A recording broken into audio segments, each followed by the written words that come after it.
আমাদের young cricketer ২০৫ run করে টি-20 match হেরে গেল।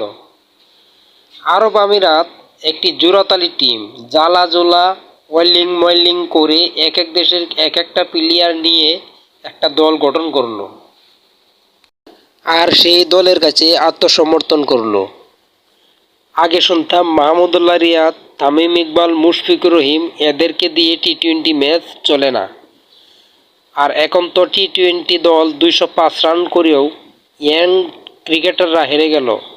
এই জবাব আজও কি পাবো সাধারণ ক্রিকেট প্রেমীরা? সবাইকে ধন্যবাদ। ভিডিওটি শেয়ার করবেন আর চ্যানেলটি সাবস্ক্রাইব করে পাশে থাকবেন।